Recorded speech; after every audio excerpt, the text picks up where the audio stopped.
All right, so for agenda item number 3, reports from Council District 15. I believe Nicholas Chavez won't be present for tonight's meeting due to some family emergency, but he told me that he wanted to tell the stakeholders for thanking them for participating in last Saturday's town hall meeting with Council Member Tim McCosker. Over there, we heard a lot of concerns around the community in terms of homelessness, illegal dumping, as well as upcoming community cleanups on behalf of Caltrans. So it was pretty engaging overall on that Saturday. And I think that's all he wanted me to talk about for Council District 15 in terms of the reports. Do we have any reports from the mayor's office? Yes, thank you, Miguel. Hi, everyone. Hi, happy to be joining you all today. For those of you that don't know me, my name is Jocelyn Dominguez. I am the Harbor and Watts area representative for the Office of Mayor Karen Bass. It was great seeing, I know I saw a few of you on Saturday at the town hall with Council District 15. So it's great to see a lot of you in person. I do have a few updates, and I'm just pulling from the monthly report that I do send every first Friday of the month. So I did send this over to Miguel, and I just want to give a quick recap on our Inside Safe initiative. The numbers have been updated since I sent the report. So the most updated numbers are that we have been able to hit 11 sites so far and been able to house over 500 individuals. So a lot of great success there. And I know at least 20 individuals have been moved into permanent housing since being introduced to Inside Safe. So we're seeing a lot of success there. So happy to report that. I did also want to just thank everyone for their participation during My LA 311 week, which was last week. March 11th was My LA 311 day. So thank you for everyone that did participate and just helped spread the word about the really great resource that 311 is. And also I wanted to highlight the new tenant protections. So the city has adjusted its regular tenant protections to include that 1, landlords must provide LA City tenants with a legal reason in order to evict them. And 2, that eviction protections for unauthorized pets and additional tenants due to COVID-19 will continue until January 31st, 2024, so until next year. And 3, which is that effective March 27th, landlords are prohibited from evicting tenants who fall behind on rent unless the tenant owes an amount higher than the fair market rent. And also effective on March 27th, tenants who receive a rent increase of more than 10% within 12 months and are unable to afford the rent increase have the option to receive relocation assistance to move out of their rental unit instead. So I did go ahead and link the LAHD bulletin, which goes into way more detail on these new tenant protections. I also linked the LAHD website, which goes into further detail, but the bulletin is available in both English and Spanish. And on there, it also provides like a table to show how you qualify, how much you qualify when it comes to relocation assistance. So please take a look at that and please share it out with anyone who might be able to benefit from that resource. I also just wanted to point out that at the bottom of the report where it says event updates, you will see find all other community or resource flyers here. So you would click on here, and on there, it will take you to the drive, which I link a whole lot of flyers for upcoming events and just different resources throughout the city and our community. So please take a look at that and share out any of that information to folks who might be able to benefit. And that is all for me. Thank you.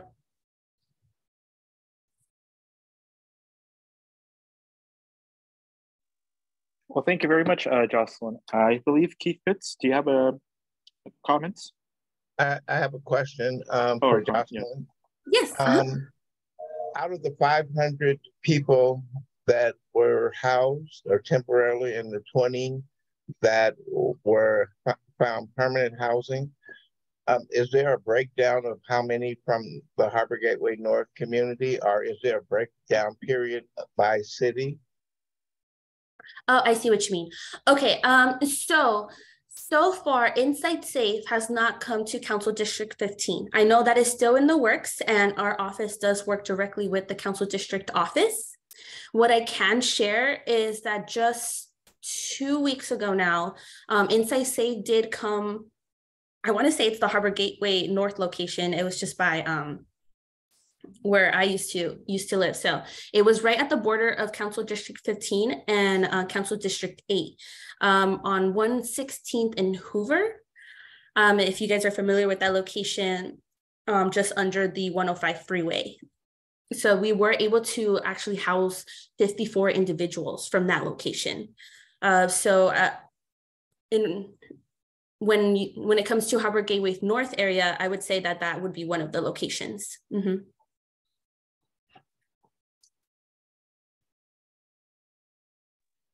All right, any more questions for Jocelyn?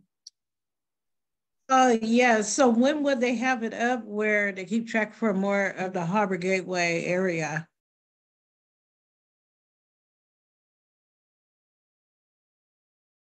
Sorry about that. On the monthly report, I did link, let me just double check to make sure it's there. I do link our site, our website for the mayor's office to subscribe to our newsletter. And that's going to be at the top under most important updates. So please subscribe to that newsletter because we'll send out updates of when we hit a new Insight Safe location, and it'll tell you the location and the stats, how many people were housed, and who was involved. So I would, if you wanted to stay updated as far as that, I would suggest subscribing to our newsletter. Okay, because I'm wondering because we just have two encampments pop up on 168 underneath the freeway, the 110. 168. Okay. Let me drop my email or so if you can email me that location, please. So because we do keep a log of these encampments to make sure that our office is aware. Since we are working with multiple partners, we just want to make sure everyone's on the same page about where these encampments are. So if you can email me that location at jocelyn.dominguez@lacity.org. And then I can let our office be aware of that, and CD15, of course. Great, thank you. Of course, yeah.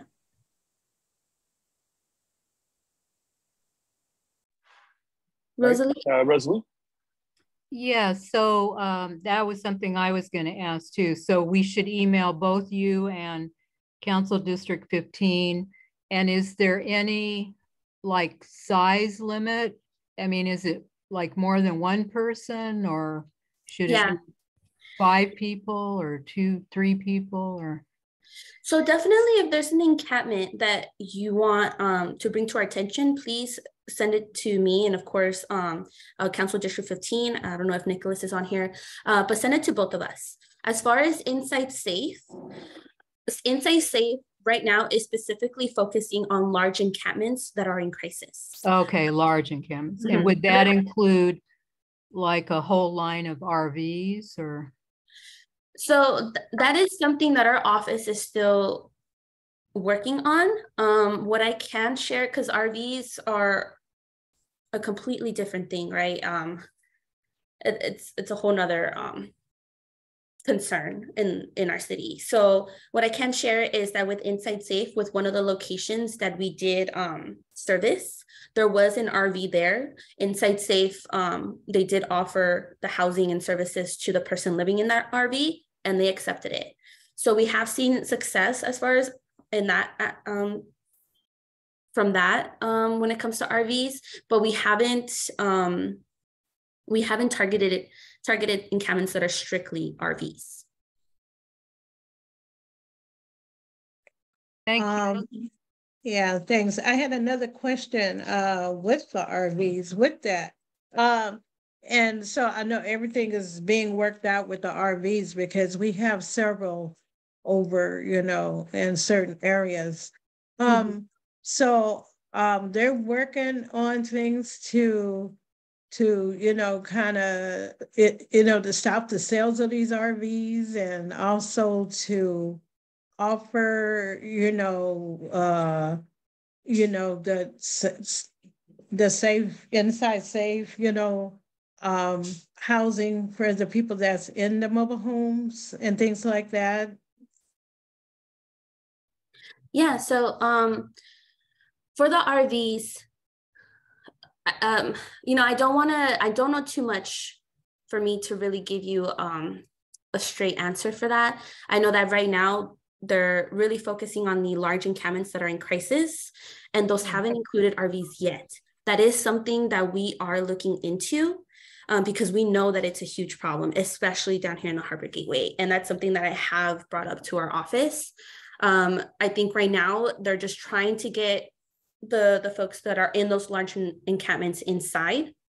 And I also know that the council districts are also looking into how to address the concern around RVs. Yeah, so that's really all I can say on those for now.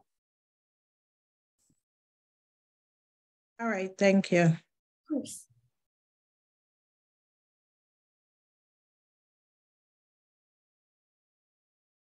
All right, Anita? Hi, Miguel. I was just wondering, and I'm sorry I'm late to the meeting this evening, but were they aware that these RVs are just being rented to people? They don't own these RVs. They're not being purchased. They're actually having to pay exorbitant rent to live basically on the street. Yeah, and our office is aware. I know the council district is aware that is an issue that that we are looking to how to address because we know that it's a business that a lot of people are making a very large profit out of, the profiting off the hardship that some folks are going through. So. Okay, and I just wondered, it's a little outside of my immediate area, but there's an enormous encampment right across the street from the Home Depot on 182nd. In case that hadn't been reported yet. Okay, I'll definitely add that to the log. If you can email me as well, I'm familiar with that location, so I'll look it up and see if I can get like an exact address to report. But if you can also just send me an email at jocelyn.dominguez@lacity.org, just so I can make sure our office is aware. Okay, thank you, Jocelyn. I don't think it has an address. It's just like under the freeway across the street from Home Depot. It's under the freeway. Well, you know where the transit center is, the Artesia Transit Center? It's Caltrans property. Okay. Yeah, and I know with the Harbor Gateway, there's sometimes concerns about jurisdiction. With the Inside Safe site that we did address in the Harbor Gateway North area, it was a collaboration with Caltrans. So, I anticipate that as we go further down the Harbor Gateway, we'll continue to collaborate with Caltrans. So I'll definitely it does change, but there's like 10 to 20 cars there. So are these individuals living in their cars? They appear to be living in tarps and cars and just a lot of makeshift setups. Okay, gotcha. Okay, well, I'll definitely add that to our report so our office is aware of it. And I'll share with Council District 15 as well. But thank you. Thank you. Of course. All right, well, any more questions for Jocelyn before we move on to the next report? Well, thank you very much, Jocelyn. We have a quorum, Miguel. Okay, yes, I do. I know. All right, so now that we have quorum, I'll start this meeting at 6:54 p.m. Thank you everyone for coming. All right, we'll start with a roll call.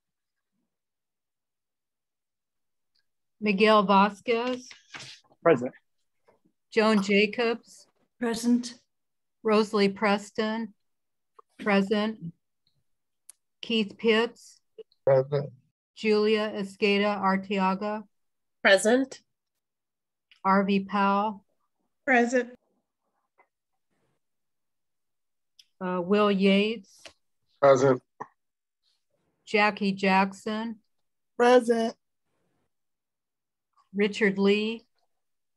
Present. Craig Kusunoki. Present. Are there any board members that I did not mention who are also present? Okay, thank you. We have a quorum. I believe Jodette's here, sorry. Or I don't know who it is. This is Joette Doan, so I don't think so. I don't think it's her. Never mind. All right, so moving on to agenda item number 2, general public commentary on non-agenda items that are within the neighborhood council's jurisdiction. Please keep in mind that each speaker has 2 minutes to speak.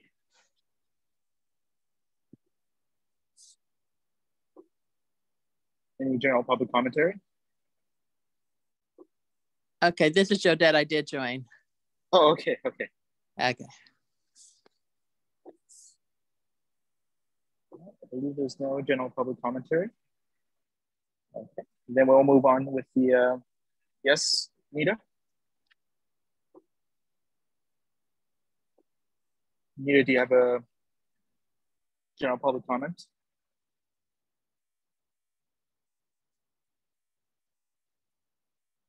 I guess not. All right, so we'll move on to reports from agenda number 3, LA County Supervisor, 2nd District. I believe that's Ara On. Good evening, Ara, are you there? Good evening, Miguel. Thank you so much. Hello, everyone. For those of you who don't know me, my name is Ara On, and I am from LA County 2nd District Supervisor Holly Mitchell's office. And tonight I have a couple updates, and I would like to also introduce you to our new liaison who will represent our office at Harbor Gateway North Neighborhood Council meeting moving forward. And as I shared in January, our office had a reassignment of the geographical area that field deputies cover. And I will no longer cover Harbor Gateway North area, but I will continue to serve the cities of Gardena, Hawthorne, Lawndale, as well as unincorporated Del Aire, El Camino Village, and Weisburn. And so I don't have the LA City Harbor Gateway area anymore. However, I will have Gardena High School. So I have, like a small land of the high school. And also, I represented our office at Harbor Gateway South Neighborhood Council, but that has been relayed to our colleague April Johnson. And so those are some changes I wanted to share tonight. And before I move on to legislative updates, I would like to give a space for my colleague Robert Jackson to introduce himself. Robert?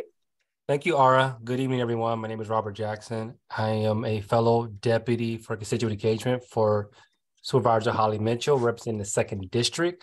My previous areas were unincorporated Compton, Rancho Dominguez, East and West, and East Carson, Victoria Golf Course parcel. I'm still representing unincorporated Gardena, but I've also been assigned to Watts, Willowbrook, West Athens, in your area as well, the Harbor Gateway area, and happy to be here with you all. My email is rojackson@bos.lacounty.gov. I can also share that with the president, and they can issue it out to you all.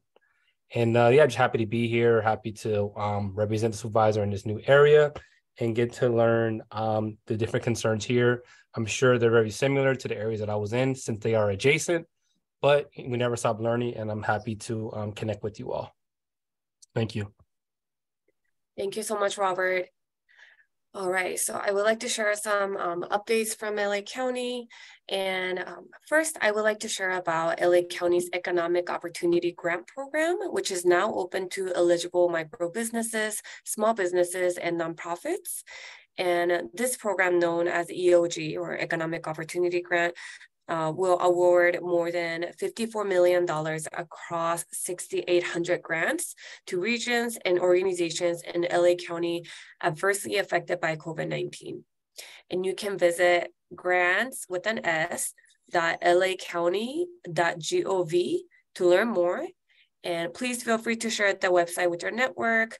And we recommend you to sign up as soon as possible. The deadline is coming up on May 20th, but the earlier the better. And so I'm going to repeat the website again. So it's grants.lacounty.gov as in Victor. So please feel free to share this link with others. And I would like to share some motions that were passed at the county level.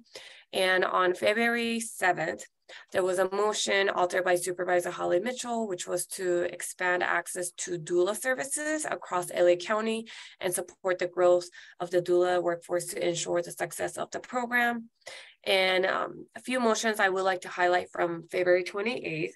So the Board of Supervisors unanimously passed a motion, which was authored by Supervisor Holly Mitchell and Supervisor Lindsay Horvath, for an independent third-party review of its governance nature.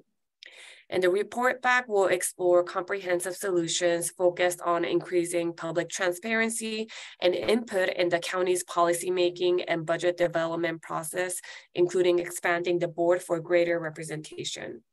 I know some of you may have seen the news where there's a chance for board seat to increase. So this is the motion that we're talking about. And I want to add more details on this.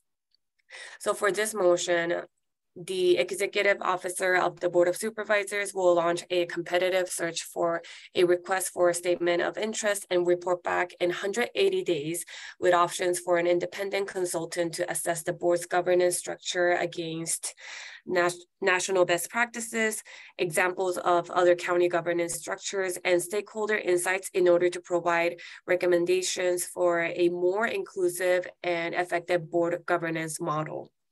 Additional governance reforms that will be considered include, but are not limited to, is increasing the timeline for advanced public review of board motions, amending the Brown Act to continue virtual public comment for public meetings without the need for the emergency designation caused by COVID-19, and improving public deliberation in the county budgeting processes. The motion also calls for County Council and the county's anti-racism, diversity, and inclusion initiative to provide recommendations for campaign finance reforms related to supervisorial elections. So these are some of the details from that motion. And another one I want to share is a motion authored by Supervisor Holly Mitchell and co-authored by Supervisor Hilda Solis. And this motion was set to establish a countywide fair chance ordinance to provide individuals that have been impacted by the justice system with equitable access to employment opportunities. And the ordinance would apply to over 10,000 employers in unincorporated LA County with 5 or more employees, along with county contractors, subcontractors, and leaseholders. So yeah, this is another motion. I know it touches on unincorporated, but I know there are meeting attendees here who might have businesses around the unincorporated. So I wanted to share this piece. And also, another thing I want to share is with the increased gas bill, the Board of Supervisors voted a motion in January to request investigation of the sharp spike in natural gas price. And so there's a website at LA County where it shares a system fund program, as well as there are different programs where it helps you save gas. And so I'll be happy to drop it in the chat. I think only the panelists might be able to see this, but I'll share this. And Miguel and others, please feel free to share with other members of the neighborhood council. And let's see, we also have racial justice learning exchange event that is happening at a monthly basis. This is hosted by our office. And for March, we have an event coming up on March 22nd from 4:30 to 7 p.m. And this event is called Pride in Place, Identity, Solidarity, and Community Power in a Changing South Central LA. So if you're interested, please feel free to visit our website at mitchell.lacounty.gov, and you can find the RSVP link to join this event. And Lastly, I want to share that it's been a great pleasure joining Harbor Gateway North Neighborhood Council meetings until now. And I appreciate all the leaders and members whom I had the pleasure of working with together. And I have worked at InParlay before, and I know the important work that all of you do for our community. So thank you for being an advocate and putting so much effort so that our community can thrive together. So thank you so much for every single one of you. And yeah, so again, even though Robert is the new liaison, if he can attend the meeting, Robert, let me know and I'll be happy to attend on behalf of our office too. So yeah, if you have any questions, feel free to ask Robert and I'm moving forward. So yeah, thank you. And with that, I'll be happy to take any questions. Thank you, Ara. Thank you, Robert. Hi, Ara. Hi, yes, I have a question. Hi, Ara. Hi, Mr. Hi, Robert. Thank you for coming on. And Ara, thank you for your help. Good evening. I have a question. I sent out an email last week. I don't know if you guys got it. It's concerning over, because I'm kind of close to the border of LA County. There was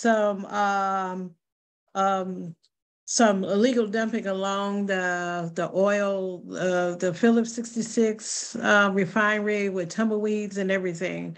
It was really horrible, and I reported it to the community affairs person that works with dealing with the community and things like that. And they said they're going to have somebody come and clean it up. They were mentioning things on their side of the property, they're going to handle it, but the things outside on the sidewalk. When you mentioned they, RV, can you let me know which agency replied to you? Oh, it was the Phillips 66 Public Affairs.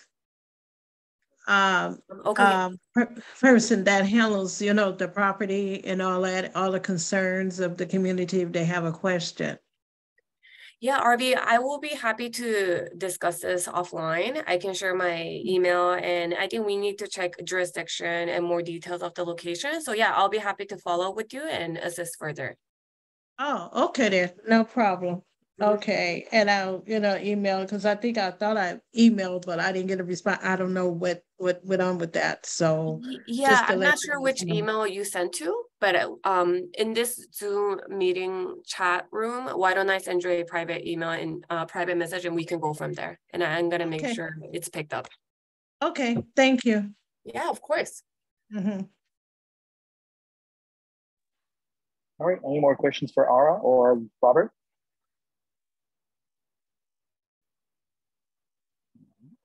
Well, thank you very much for your service, Ara, and good best of wishes on your journey.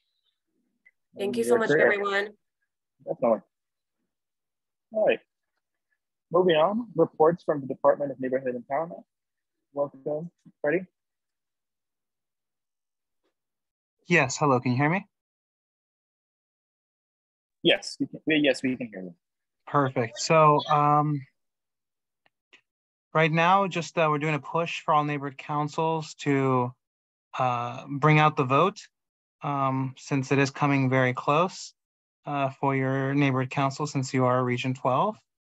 Also, we're doing a push to make sure that all neighborhood councils update their in-person NC meeting locations. This neighborhood council has been on top of it, so I applaud you for that. So thank you for that. So I don't have to worry too much about this because you already have a location ready to go on your first meeting when you move back to in-person meetings in April, which we'll be seeing each other for in-person moving forward. So on those two ends, which are the top priority for our department, you're doing well. Our department also provided a monthly profile. Hope you were able to read it to give more details of what's going on. And we just wanted to make sure that those are the two things that we're highlighting right now, in addition to the change in our department's leadership. Right now, we've recently transitioned from one general manager to another.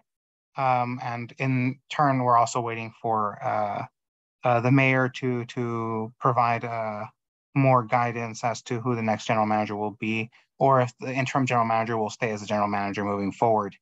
In either case, we're trying to make sure that we are here to support you as neighborhood councils as you try to transition into in-person meetings. And if you have any additional questions on how that might look, or for those board members who are new to the neighborhood council system and would like to know more about what meetings were like before COVID and what in-person meetings were like, you can feel free to ask me questions. I'm going to keep my report very short so that we can focus on the agenda today. And that's it for me.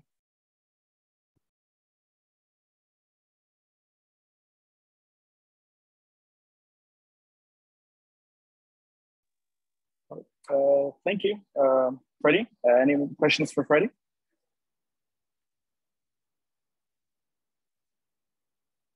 All right, that's not. Well, thank you very much, Freddie. All right, moving on to agenda item number 4, appointment of up to 9 members to the Ad Hoc Environmental Justice Committee with no more than 4 board members. Do we have him? So Miguel, yes. The best way, because we have a limit on the number of board members, is to have the board members who are interested make themselves known. It's my understanding that 3 so far have expressed interest, which would be Joan Jacobs, R.V. Powell, and Miguel Vasquez. So if there's any others, we, if there's more than 4, well, the board needs to vote to determine the 4 board members. Then we can move on to the stakeholder members. All right, sounds good. So any other board members who are interested in participating in this new Ad Hoc Environmental Justice Committee? Besides myself, RV, and Joan Jacobs. All right. Seems like we don't. All right. Okay, so we can move on to the stakeholders. The sounds good. Stakeholders who have expressed interest through email to us are Nita Stonehawker and Louetta Watson. So I don't know if there's anyone else present who was interested in joining that committee. We could have actually 6 stakeholders appointed, up to 6.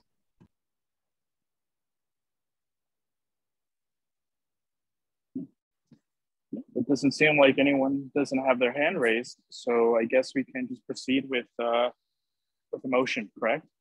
Yeah, so I will make the motion that the board appoints Joan Jacobs, R.V. Powell, Miguel Vasquez, Nita Stonehawker, and Louetta Watson to our Ad Hoc Environmental Justice Committee at this time, and others could join in the future, but at this time, those would be the nominees.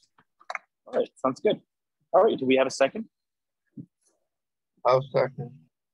All right, thank you very much, Keith. All right, let's put this on to a vote. Miguel Vasquez. Yes. Joan Jacobs. Yes. Rosalie Preston, yes. Keith Pitts. Yes. Julia Esqueda Arteaga. Yes. R.V. Powell. Yes. Jodette Span. Unfortunately, you're right. That's false right there. Jodette.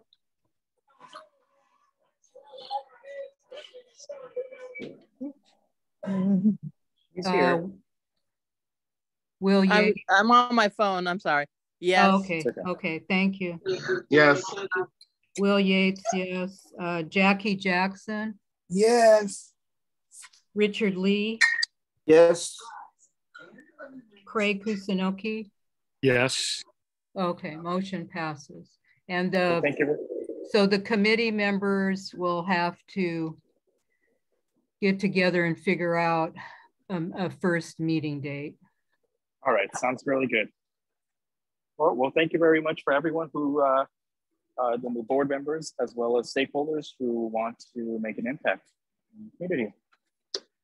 All right, moving on, we'll go on to agenda item number 5, approval of $400 as payment for 2 Zoom licenses for the neighborhood council for the next 12 months. All right, do we have a motion to approve the $400 as payment for the 2 Zoom licenses? I make the motion. All right, thank you, Judith. I'll second the motion. All right, thank you, John. So, Rosalie. Yes, just to clarify, so currently we only have 1 Zoom license and Miguel has that. So, and according to the Department of Neighborhood Empowerment, it's expiring this month.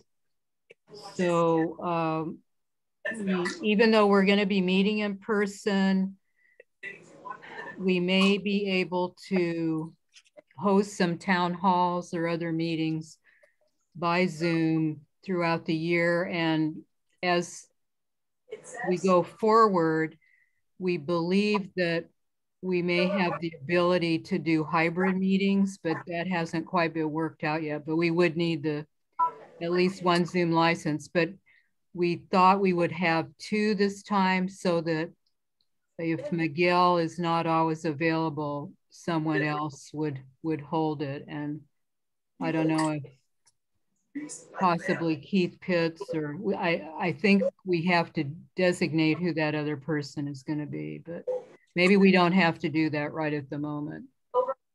No, I don't think so. I think right now we could just decide on whether we want to have $400 spent on those Zoom licenses, and perhaps later on figure out. Hey, Miguel, I wish we could discuss the. Yeah, we can discuss. That's the reason why we put this on a motion. Yeah. Well, because you have 5 and 6, if we vote just in person totally, that wipes out number 5. So I'm a little concerned, and I do understand why we need 2 if we were still going to be, in the Zoom land. But if we're going to be going in person, I think it's a premature expense. All right. So I just want to clarify that the license expires this month. So we definitely need to at least have 1, but from that workshop we attended on the future of neighborhood council meetings, it was indicated that there is a bill up in the legislature that may grant the neighborhood councils the ability to again meet by Zoom. So, and everything's just so up in the air at this point that we thought we would just be prepared for whatever is coming up during the year. And another $200 is probably, affordable for us. Yeah, if we do the 200 for just for the 1, until we know for sure which direction they're going to go in, I'm fine with that. All right. So your suggestion is to wait, just only pay the 1 license, correct? Yeah. Okay. Yeah, I think that is a little bit more better. That's a better choice because I mean, like you said, we don't really know what happens if things were to change, and we already spent an additional $200 where it could have been used on to something else. Yeah. All right. Any other discussions? I just wanted to say that I know we have quite a bit of money left this year, it seems, at the moment. I don't know how much we're going to spend, obviously. And we don't know, though, how much we will have next year to, so it's just another way of something to think about. Do we want to spend money this year when we know we have it, or wait until next year when there may be more expenses, as we're going to be meeting in person? It may be at least part of the money. It may be that we wouldn't have as much money, and we wouldn't want to spend an extra $200 next year. Just a thought. Question. So your suggestion is just to keep one license, right, for now? No, Joan is saying to buy two while we have the funds to cover it. All right. Excuse me. It's just another thought, that's all. Because okay, I no problem. Yeah. Couldn't see what. That's what we're having discussions. Could we request people not being the speaker at the moment to silence their mute, because there's a lot of dog noise and stuff happening. I'm having a hard time hearing people speak. No. That's better. All right, so any more discussion? Lou has her hand raised. Okay. I would like to ask Freddie. Freddie, what are the other neighborhoods councils doing about this second license? Do you have a number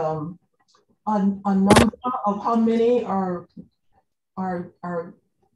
getting the second license right now instead of just one?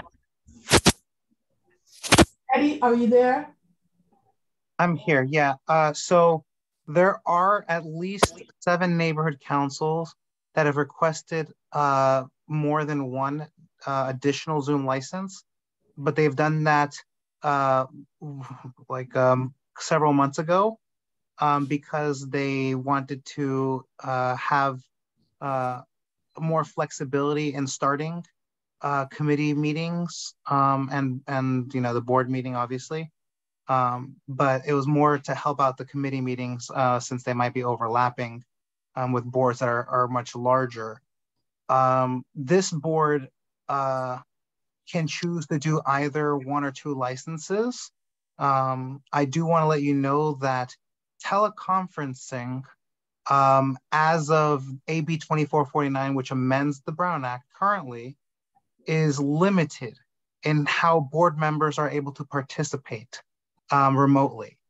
No matter what, the quorum of the board has to be in person at a singular physical location for their meeting. Then once that is established, once that quorum is established, if there are members who want to attend remotely, they would have to provide a specific reason, either emergency circumstances or just cause. And there are other details as to what would lead to those reasons to be qualified for the board to either approve or that just the board be notified. But if you want to have 2 licenses, you can more than have it.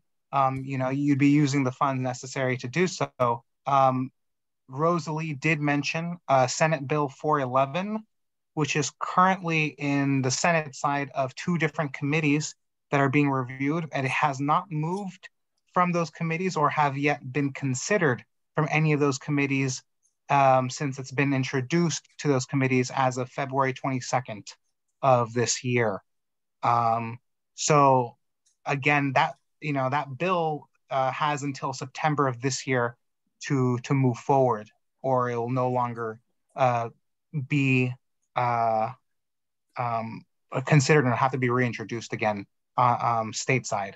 But there are several NCs that do have more than 1 license, and they chose to do so, but they will be paying those additional costs if they no longer need to use it past the past April.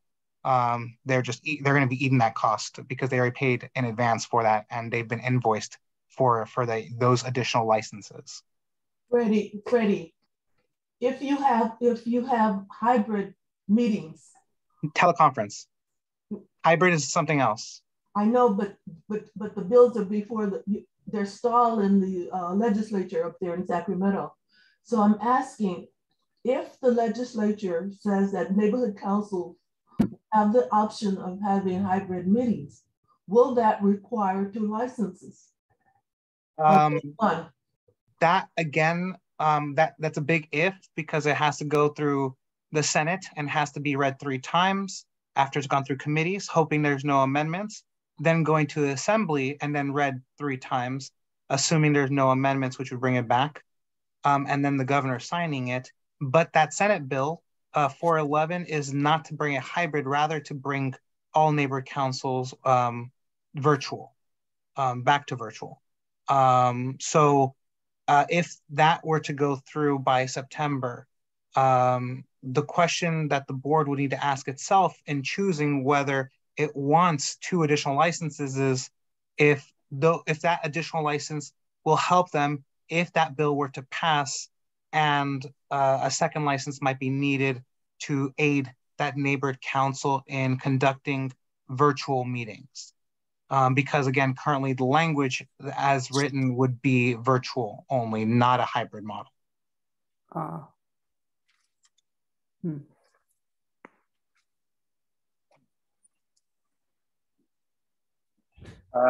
Nita, do you have any additional comments? I had a question.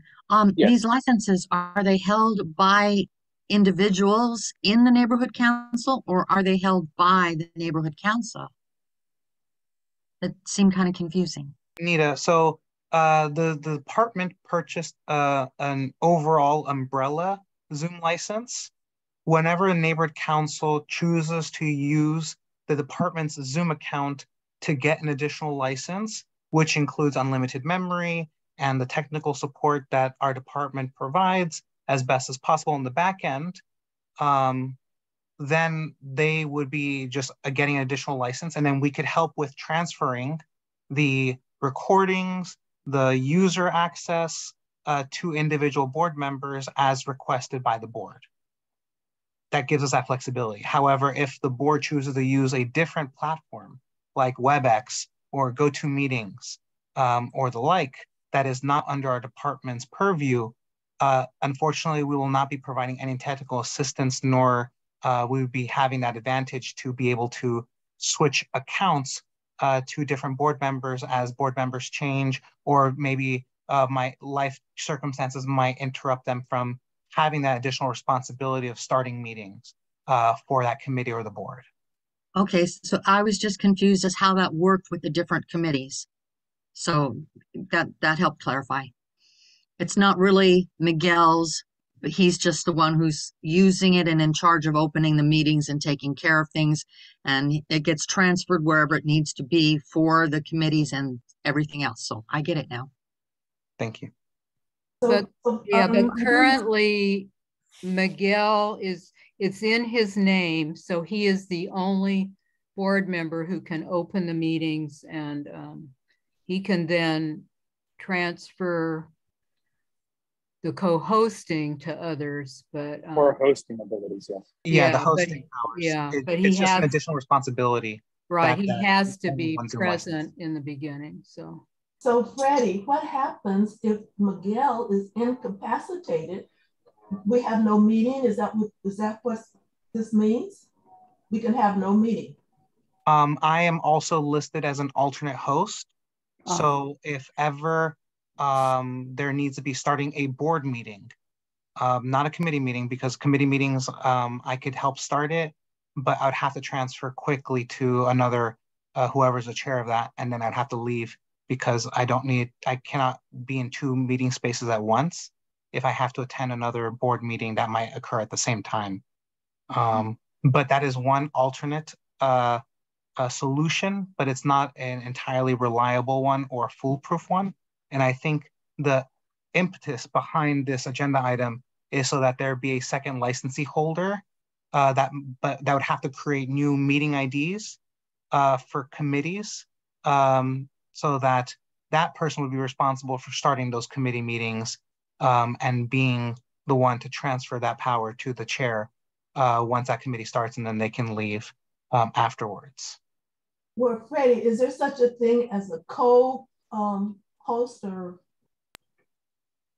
Yes, there can be many co-hosts in a webinar.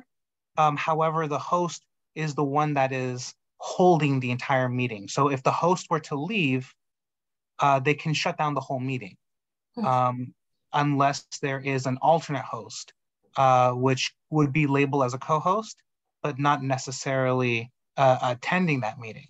And let's say if I'm the alternate host and Miguel is the host, and let's say there's a connection problem with Miguel, and he drops out, the default setting would go back to me as the host until Miguel can rejoin and get his connection back to enter the meeting again.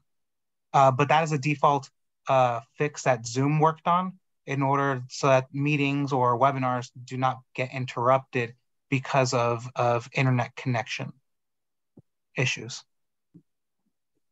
And Freddie, another question. So if we decided just to vote on one Zoom license tonight, but later in the summer or before September, just supposing that SB 411 did grant neighborhood councils the ability to meet virtually again, could we then purchase a second Zoom account at that time later on?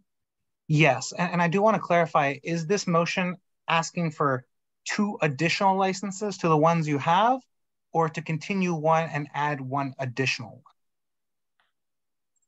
To continue one and add an additional. Okay. So it's to add 1 more to what you currently have. Yes. Yeah. Again, you can choose to add the second one whenever. It could be right now, or it could be when you agendize it again. If that bill ever moves forward and gets passed. But that decision is you as a board, you'll have to make on what financially works for your board and logistically works for your board. All right, well, thank you very much, Freddie. So I believe, I think that's a good approach instead that we can do, right, everyone? That we could just vote on, probably perhaps change this motion. Instead of $400, we can just spend $200. Okay, and so later on, the maker of the extend it. motion and the seconder need to withdraw their motion. All right. I believe that was so Jodette. Okay, I withdraw the motion. And the second, who was the second? It was I believe it was Joan Jacobs, right? Joan, yes. Okay. I can't, can you hear me? Yeah, we can hear you. Oh, okay. Sorry, I thought I was muted. Okay, yes, I withdraw as well. All right, sounds good. So we need a new motion to renew our existing Zoom license for $200. Do we have a motion for that? I make a motion. Thank you very much, John. Existing license. Do we have a second? A second. Sounds good. RV second. All right, thank you, RV. All right, so we'll move on to. Okay, the roll call, Miguel Vasquez. Yes. Joan J. Yes. Hello. Yes. Hello, yes. Can you hear me?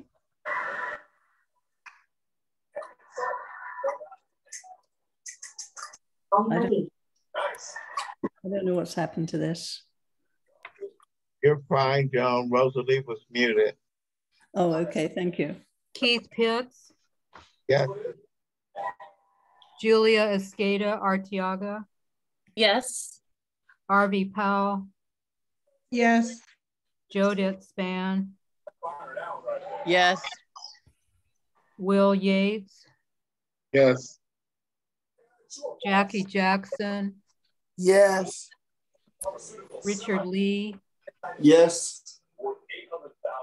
Craig Kusunoki. Okay, motion passes for $200. All right, thank you very much, Rosalie. All right, moving on to agenda number 6. Approval of board and committee meeting formats after March 29th. Those are in-person only, in-person and teleconferencing for the public, or in-person and teleconferencing for board and public. All right, do we have a motion? Let's just do a little background because we Before we put do this, okay. Yeah, we put this on after the workshop that the Department of Neighborhood Empowerment put on about in-person meetings and the various options. And it seemed, you know, ideally we would want to be able to have hybrid meetings, especially for our stakeholders. But it seemed to me that the technology hadn't been worked out for the hybrid. So maybe Freddie could clarify.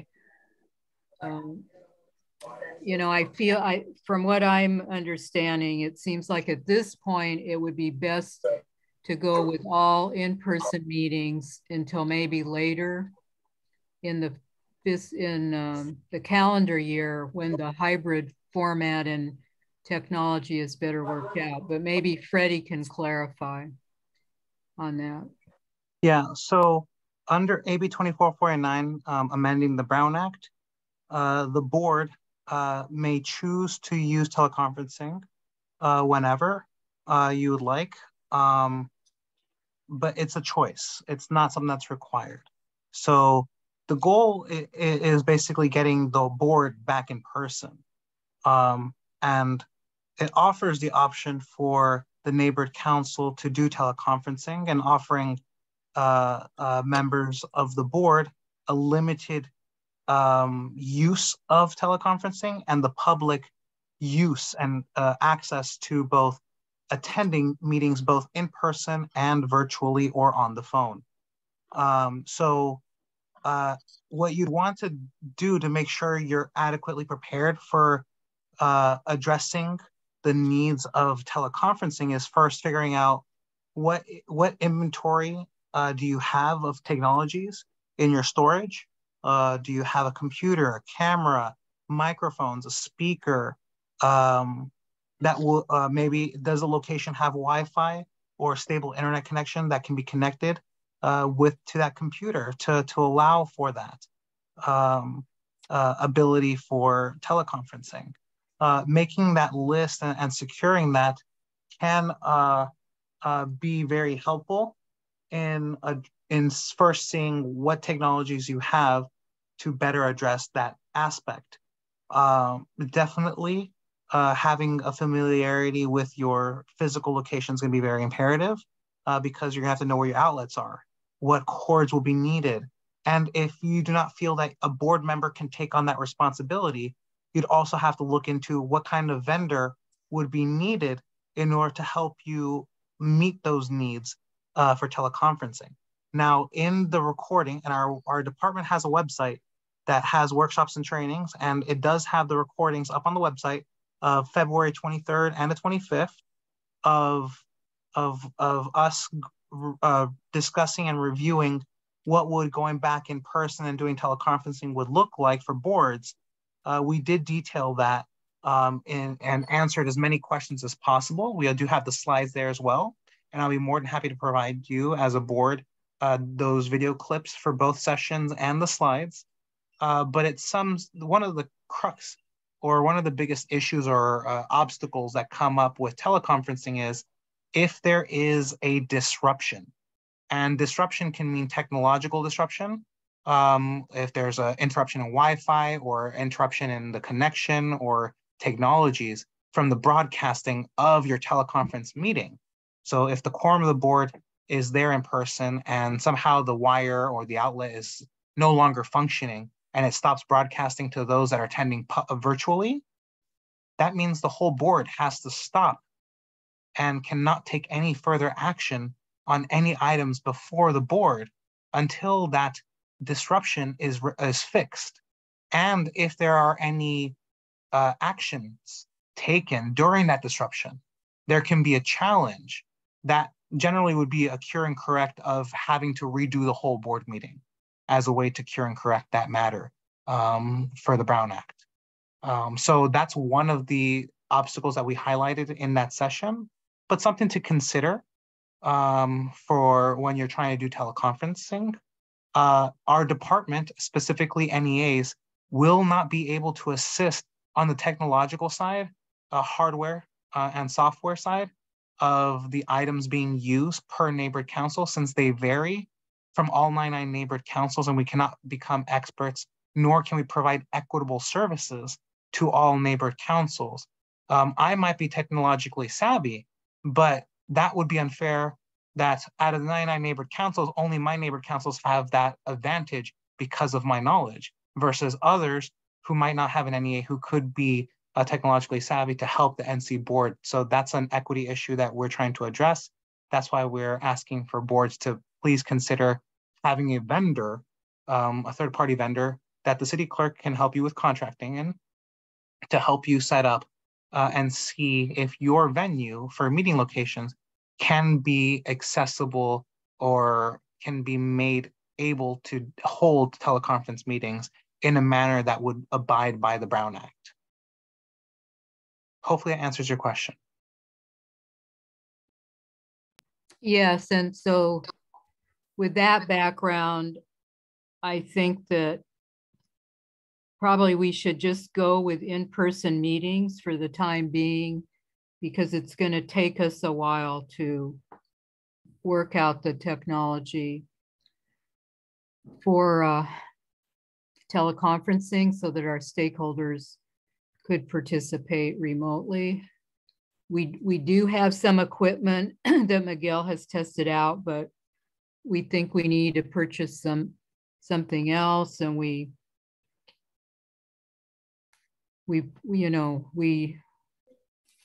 don't feel comfortable proceeding with teleconferencing at this time, I don't believe. No, yeah, that's true too, because most of our inventory, it's quite outdated, and like I said, I'm not sure if we have everything in place to actually have meetings, teleconferencing or whatever. But yeah, eventually, hopefully, if that opportunity gives us, hopefully, if we have that opportunity, then we could probably switch it. But in the meantime, I think we should consider doing in-person meetings, unless anyone has an opinion about that. I just wanted to add something to, I think, Freddie, in the training Thursday, I think, didn't they mention also distractions could be someone from the web distracting while we're having a meeting? That would be also considered a distraction. So the focus was disruptions. There's two types of disruptions. The technical disruption under AB 2449 that amended the Brown Act, that's talking about broadcasting failures from the location that is being broadcast to other members of the public or board members who are attending remotely. And then there's the different disruption definition under SB 1100, which is an individual who is disrupting the meeting insofar that the meeting cannot progress or cannot move forward due to that disruption. And it allows the board to seek assistance to remove that individual from the meeting due to the level of disruption once they have been warned several times. This has been exemplified in city council meetings as of recently for members of the public who have been disruptive and have been warned several times before being escorted out of city council chambers. But SB 1100 is the bill that talks about that level of disruption.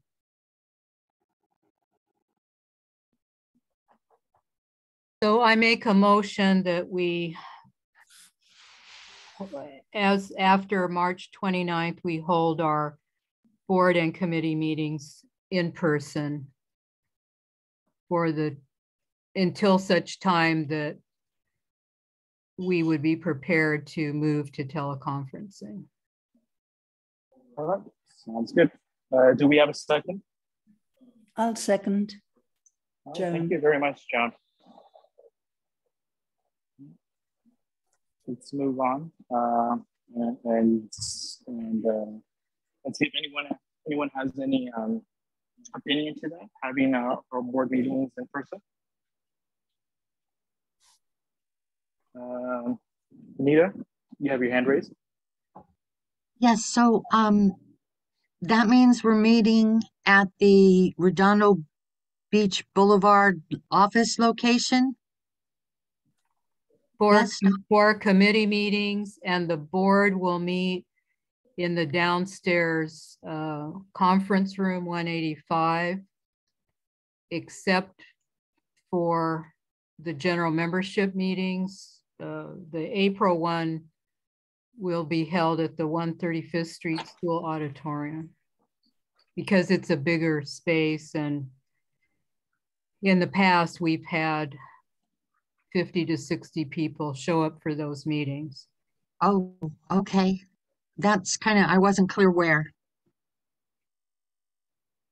All right. Also, for your board, if you choose to go back in person, that would mean that your agenda will just have to give the physical location for that, and you don't need to put in a Zoom link or a call-in ID. That would just be just a regular agenda, just as if it were pre-COVID. And for at the location, if the meeting location is hard to find, I would highly recommend that a board member does take the responsibility to put up signs to guide members of the public who have not been there into the specific room in which that meeting will be held, so it's easier to get to that location. Got it. All right, Lou, you have your hand raised.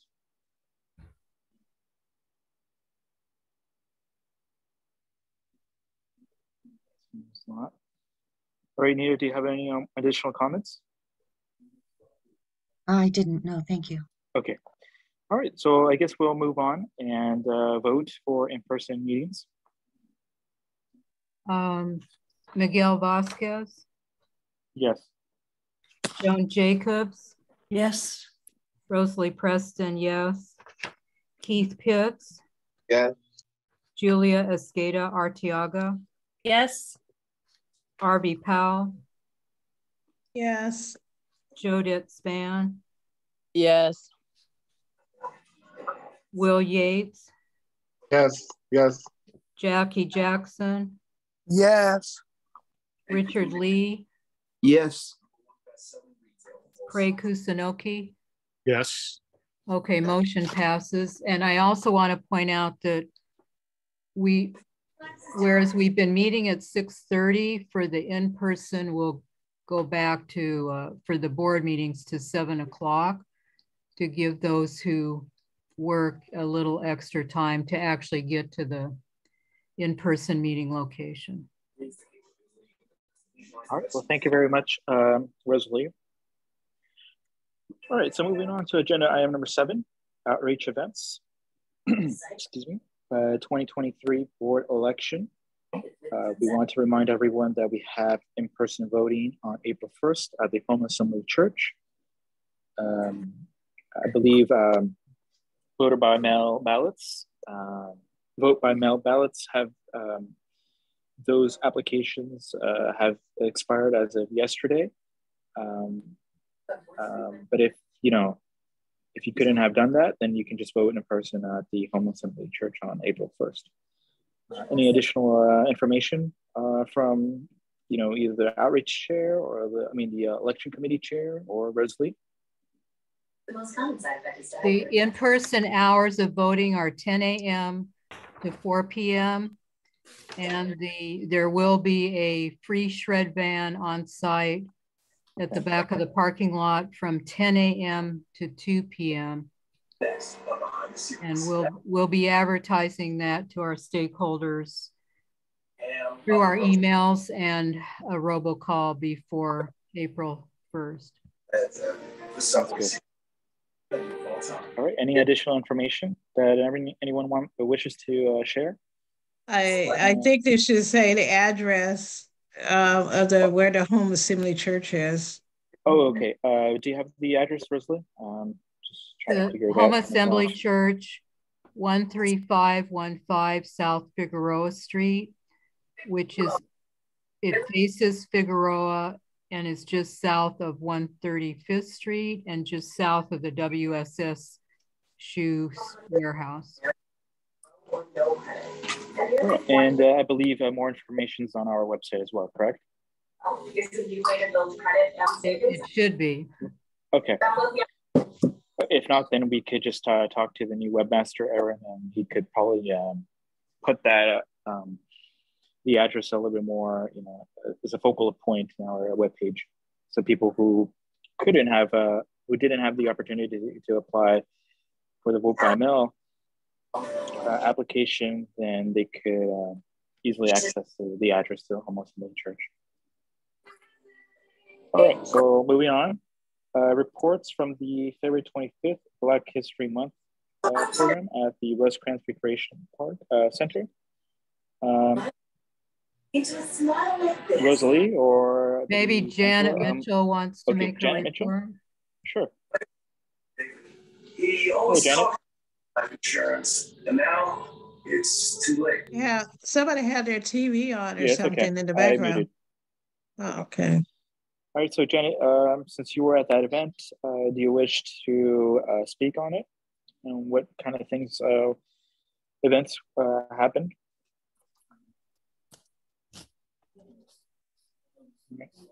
Well, from what I recall during that event, we had poetry reading, a dance contest, as well as a fashion walk ride hosted by Jackie Jackson, as well as commemorating the service of Senior Lead Officer Stewart, Angela Stewart, for his 31 years of service to the community.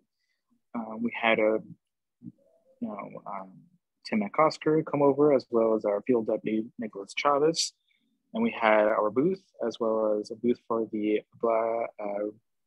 the reparations, Rosalie? Yes, the LA City Reparations Advisory Commission. Yes. And they also had information about LA Repair, which we clarified. Our neighborhood council falls into two parts. LA Repair has about, I can't remember how many zones around the city. And they're going to allocate some additional funding to those zones and have participatory budgeting, so people can vote on the key proposals for spending the additional funding. So we believe that our districts 7 and 8 fall into the South LA repair zone, and that voting is going to be coming up. So hopefully we will be notified of that so we can have our stakeholders involved. And then the rest of, not District 6, apparently that's left out, but districts 1 through 5 are in the Harbor Gateway repair zone, and our selection of people to serve on the committee and to help select the priorities will be coming up later this summer and fall. So we may be able to direct some funding to some areas in our neighborhood council that could need some help. And how we're gonna do some outreach on that? Yes, through the outreach committee? Right, and through our website and emails. Okay. We did email out about the South LA one last year, even though we didn't fully understand what it was all about. And that, so hopefully we can work, or the LA City Advisory Commission on Reparations will work more closely with neighborhood councils to inform us in a more timely manner. Okay, Richard, do you have a hand raised? Yeah, just a quick question on LA Repair. I'm in, well, you and I both, Miguel, are in District 8. Does LA Repair pertain to infrastructure repairs needed in the area? That means like the streets and lights and that kind of thing, or does it also apply to lots that are open in the area? I believe so, right? Yeah, we think it could apply to street and sidewalk repair and lighting, but we're not sure if the priorities for spending that money in District 7 and 8. Well, it's all of South LA and it's a big area. So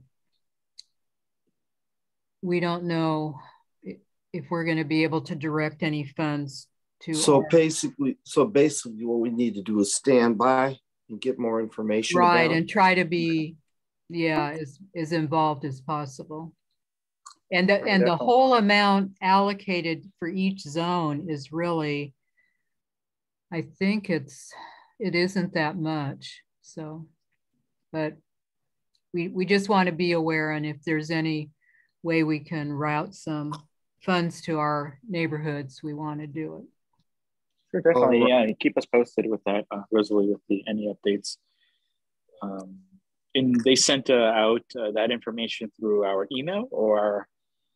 I can't even remember how I saw it last year, actually, but somehow I did see it, and one of our stakeholders wanted to get on the advisory board, but by the time we knew about it, it was too late. And actually she lives in the Harbor Gateway part. So yeah, since the two staff members from the city's advisory, Reparations Advisory Commission were present at the Black History Month event, they said they would try to keep us more informed. And all right, sounds good. All right, Keith, you have your hand raised. Or Richard, do you want to finish your comment? No, I was just trying to, lower my hand. Oh, okay. No worries. I just wanted to say that they also at the Black History Month program, they gave out food bags for everyone that was there.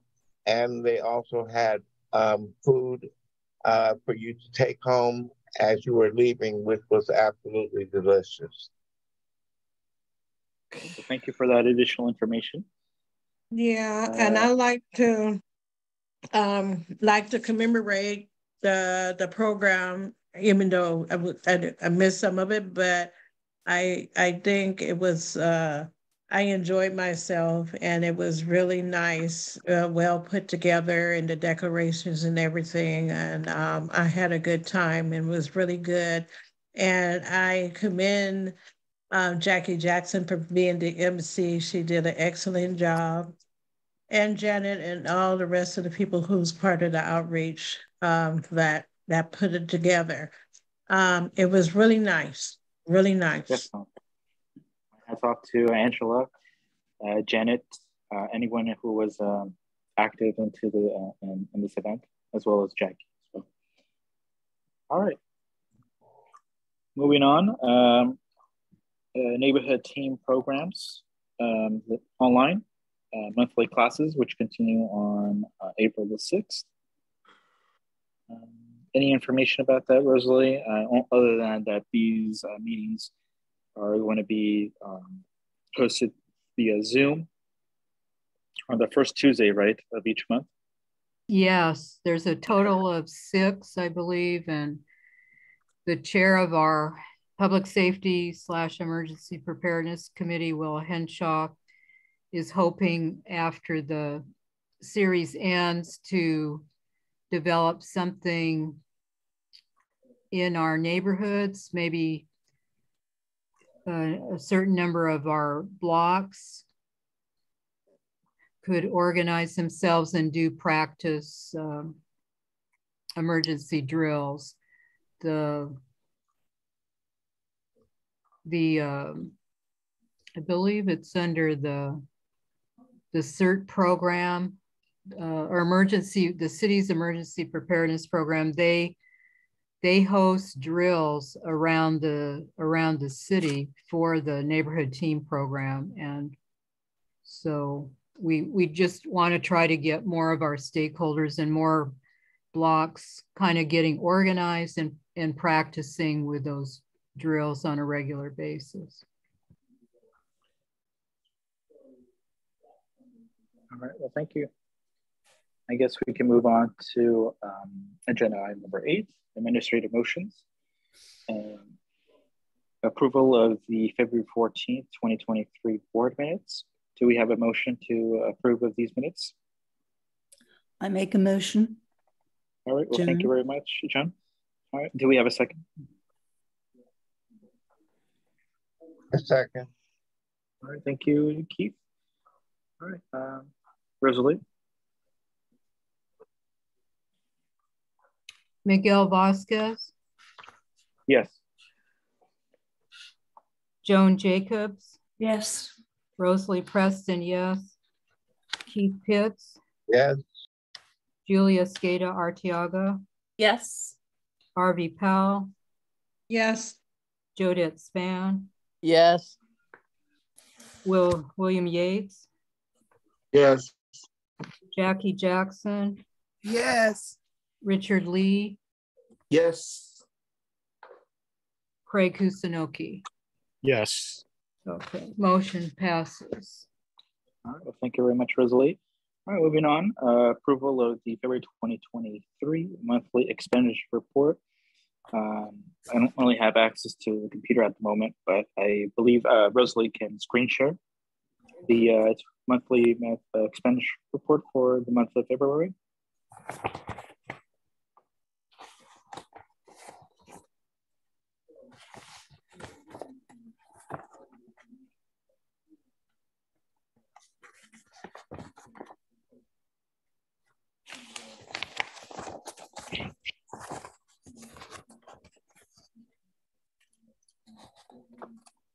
Do you have access to that, Rosalie?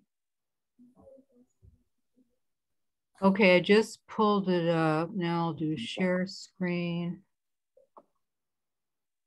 And okay.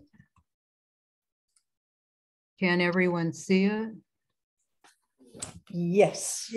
Yes. Okay, so as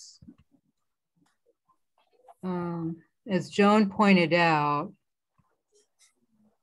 we still have $15,000, 720 available, and you know, by June 30th, we need to make sure we don't have over $10,000, assuming that we are allowed to roll over $10,000 again.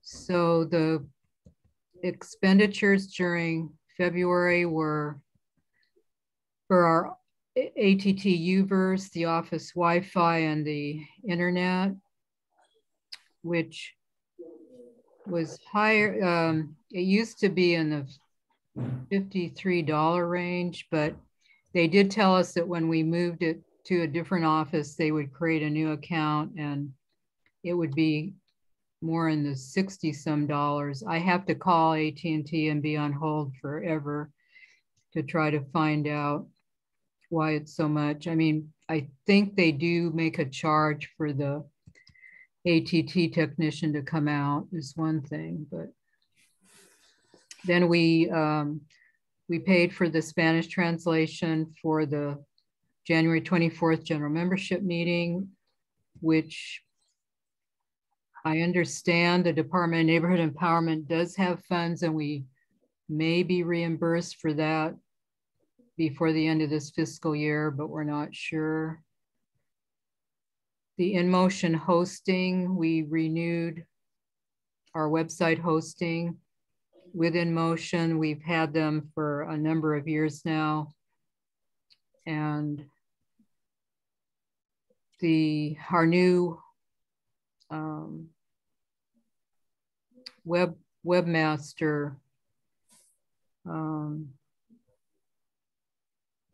the name of which is, I'm forgetting, but oh, the mailroom. They had recommended going with a different service, but the charge for that would be a lot more than the InMotion. So anyway, we can revisit that later in next fiscal year.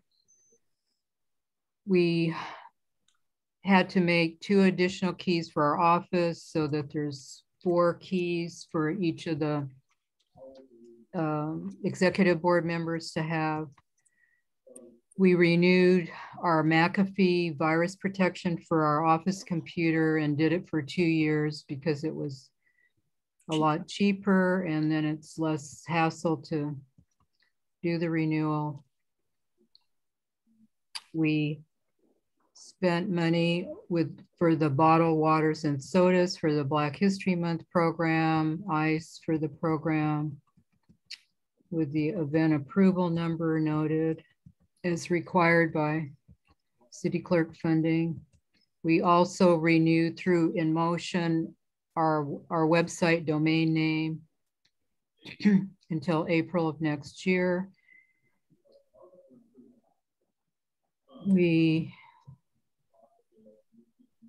There was a late payment to Minuteman Press because our treasurer had not received that invoice, and that was for the printing of the candidate postcards that were mailed out in December. And unfortunately, the postal delivery was very erratic, but we do know that people did get them throughout the neighborhood council because that generated a number of candidates. We paid AT&T $45.19 for 2 months of our office phone line, which has finally been moved to our new office. So we're totally out of our old office. There was the payment to Walking Man for flyer delivery for our April general membership meeting, and to Minuteman Press for the 10,000 flyers that they delivered door to door. And that was an extremely good coverage and brought a number of new stakeholders to that April general membership meeting. And then we paid Armoni Investments the rent for our office for February, which is now down to $650. There are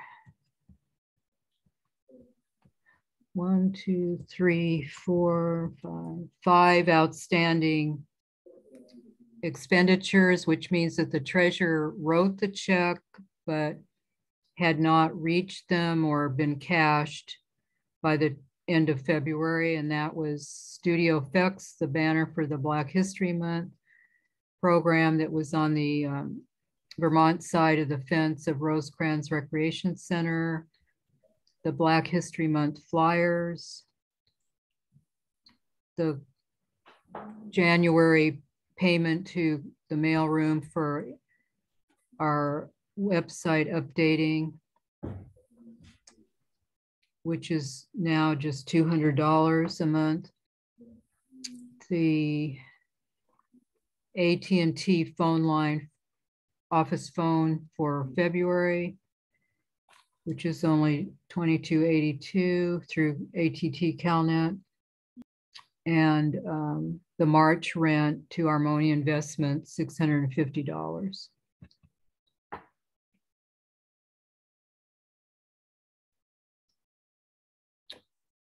So any other questions?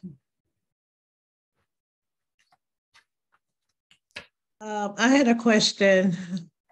Hi, back at the top, you mentioned it was for April, and April hasn't came yet, so we're paying delivery is the Walking Man Incorporated on 2/2. Oh, see, that's something that it should have said January.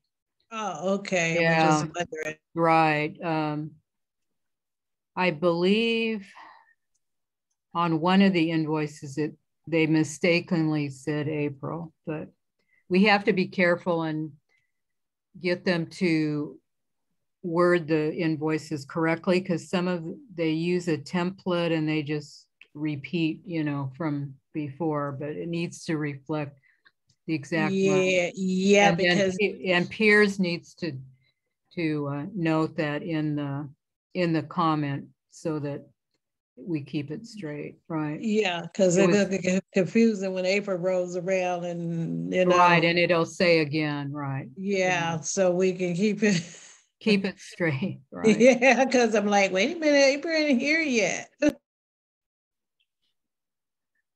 I believe, Luke, you have a comment on the monthly expenditure report for the month of February?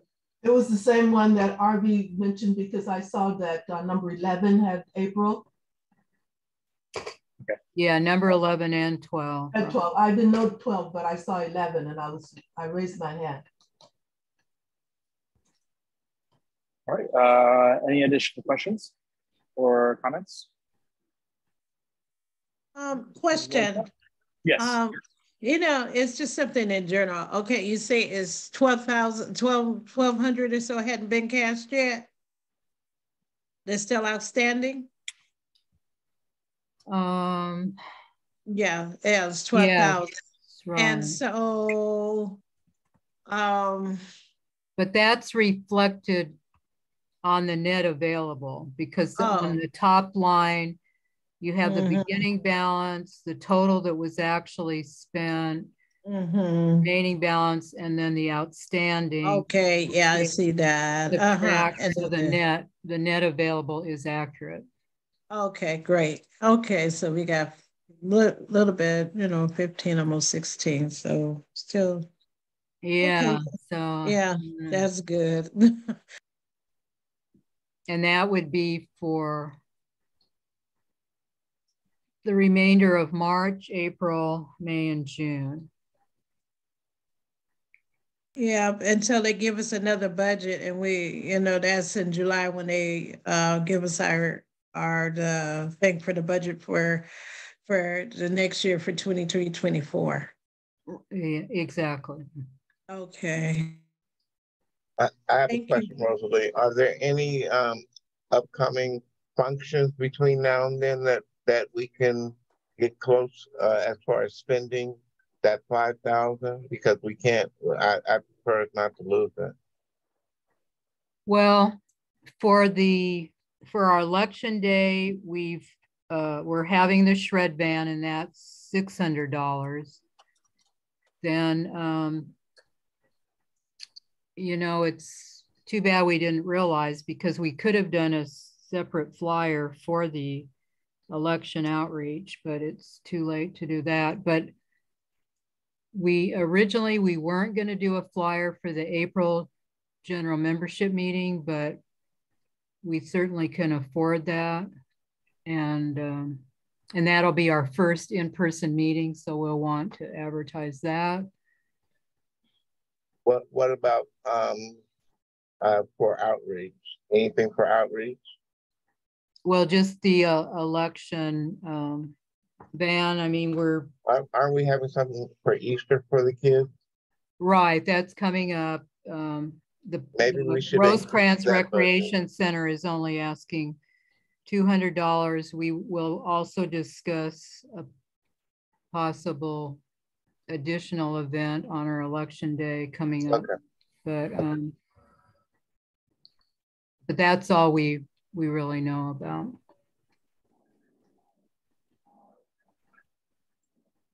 However, the outreach committee could possibly, you know, depending on the next month or so, the outreach committee could possibly order something that we could use throughout the next fiscal year. Maybe new lawn signs, or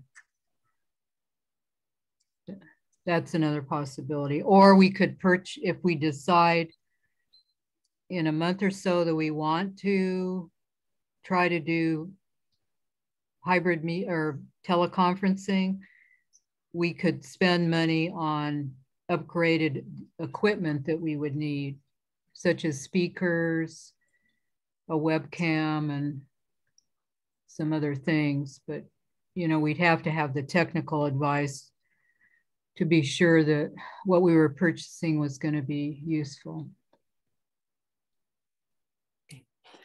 Rosalie, or board, I would suggest that we definitely want to put out flyers for our next general membership meeting, particularly as we're holding meetings. Sometimes they're going to be at the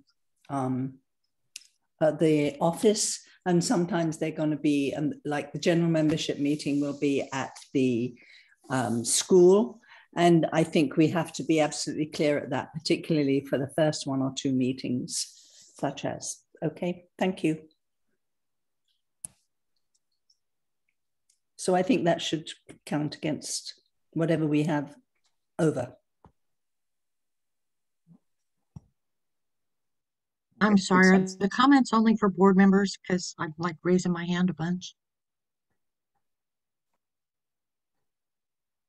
No, stakeholders can ask questions. Yeah.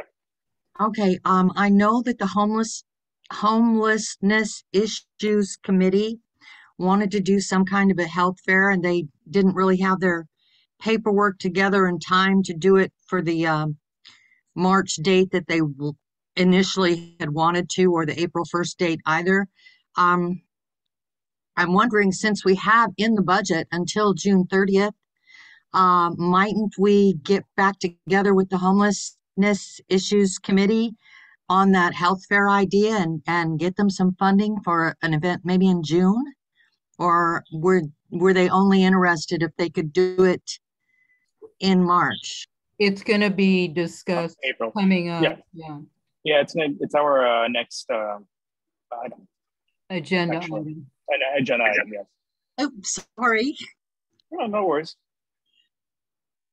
Lou, you have your hand raised.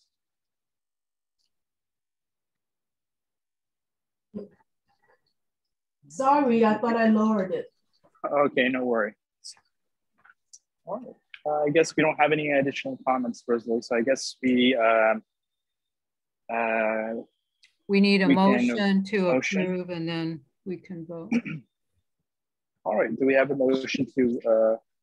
I motion to approve. Okay. Thank you very much, Judith. Do we have a second? I'll second. All right, thank you, Keith. Okay, the roll call vote. Okay. Miguel Vasquez. Yes. Joan Jacobs. Yes. Rosalie Preston, yes. Keith Pitts. Yes. Julia Escada Arteaga. Yes. Harvey Powell. Yes. Jodette Span. Yes. William Yates. Yes. Jackie Jackson. Yes. Richard Lee. Yes. Ray Kusanelki. Yes. Okay, motion passes. Thank you very much. All right, moving on. Consideration of up to $500 to support a health fair at the Home Assembly Church on April the 1st. All right, so I believe we have Barbara Tyson Frazier. She's the chairperson for the Homeless Committee. Do you wish to provide us, the whole entire board, some additional information before we move on and consider this to a motion? I can barely hear you, Miguel, on my phone. Can you hear me? Okay. Yeah, we can hear you. Sorry. You can hear me better. Okay. Hello, everyone. Yes. I've reached out to several of the different agencies. I have a okay from the Red Cross, and I've also spoken. I'm waiting on Kedron response from them, and I also have. I have my little paper in front of me. I had a. I don't have the name right in front of me. I'm sorry, because I got kicked out from the computer. But I have reached out to. I have 2 okays from 2 different agencies. One is the Red Cross, and I'm just waiting on Ketron to respond back. However, I still am interested in having it. I just have to get the okay so I can inform the lady from the manager, the new manager that we have in regards to approving for the city approving the actual event. So I am still interested in having that event on that day. Have you secured a letter from Home Assembly Church giving permission? Well, Angela, I was going to speak with Angela in regards to that because she's the head of the outreach, and that I didn't want to step on her because that's her area of expertise. So I didn't feel that. And I was going to speak with her because I had spoke with Miguel. Oh, yes. And Miguel, one other question. What happened with UCLA? Did you get a response back from them yet?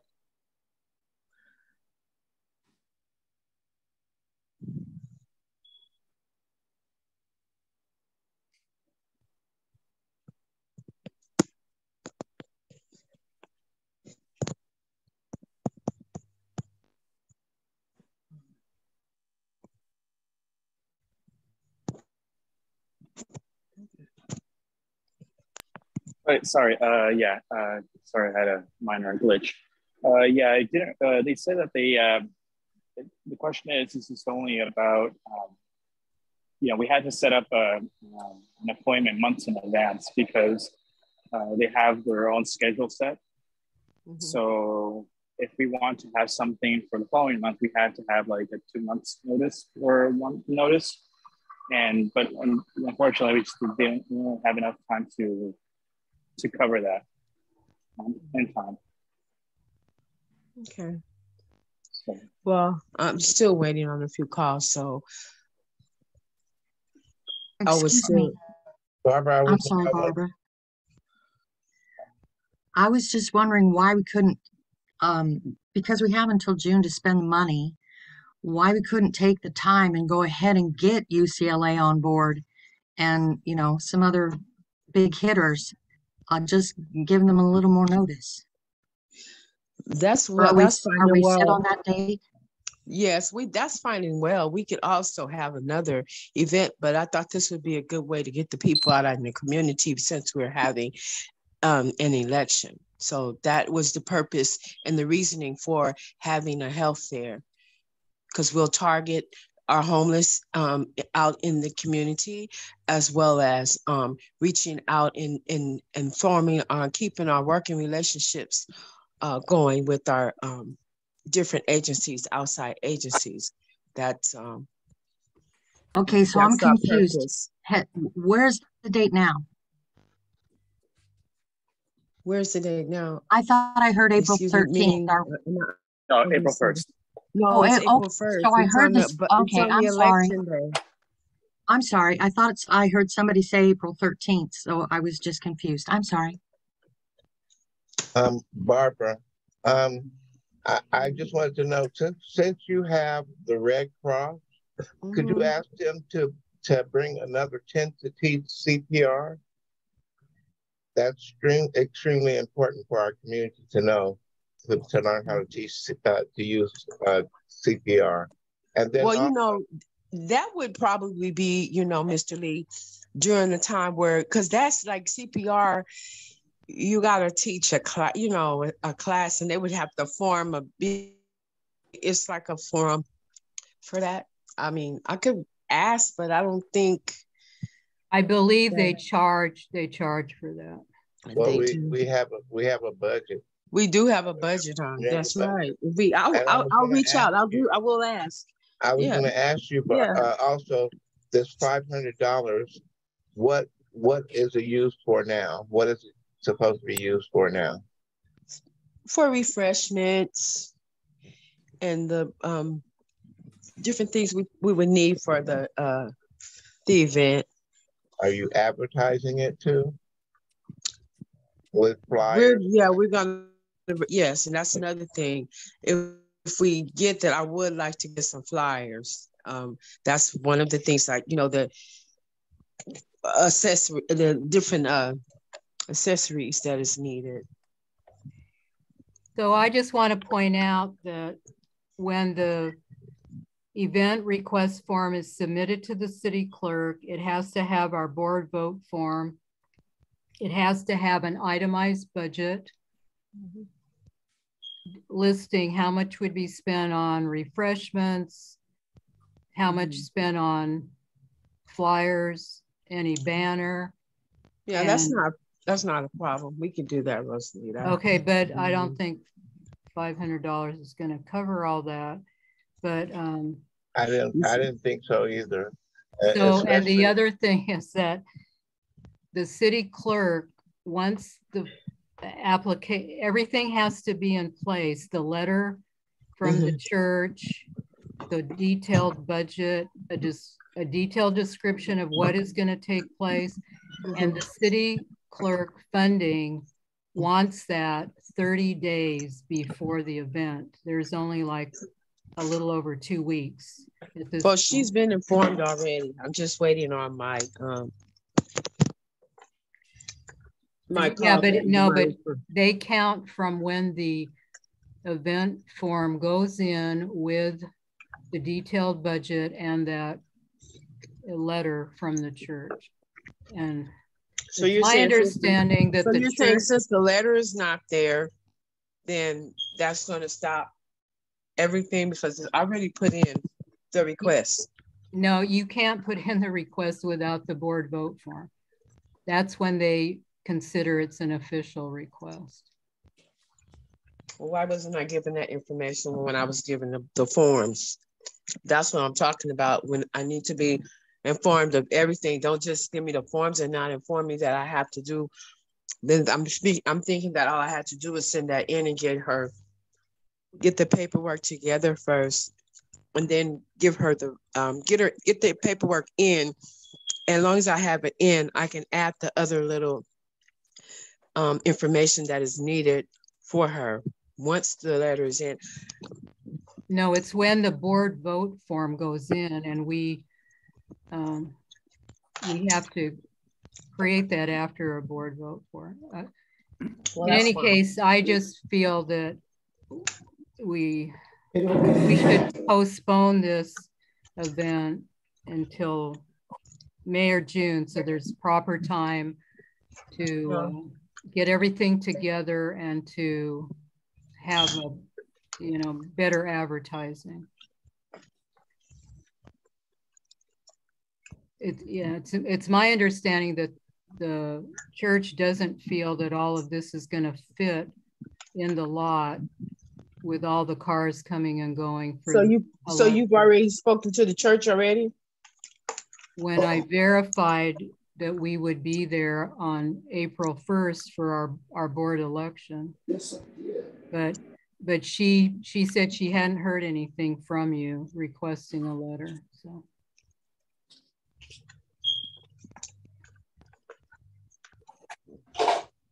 Okay, thank you for the information.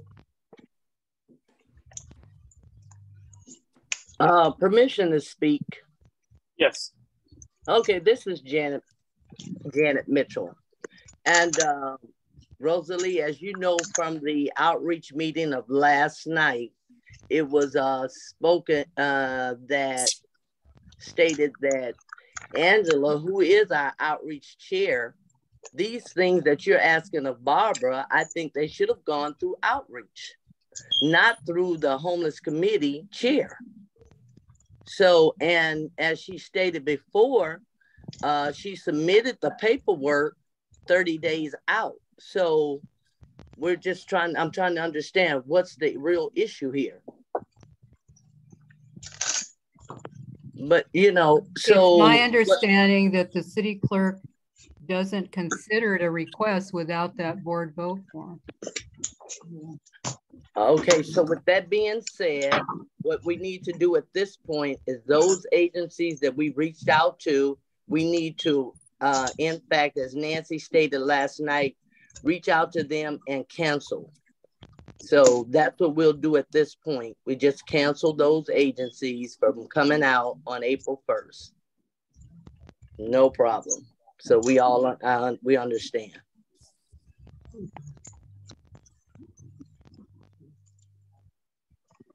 Thank you. Thank you. All right, perhaps you guys gonna reschedule and get with the outreach committee? No. That's it. No. Oh.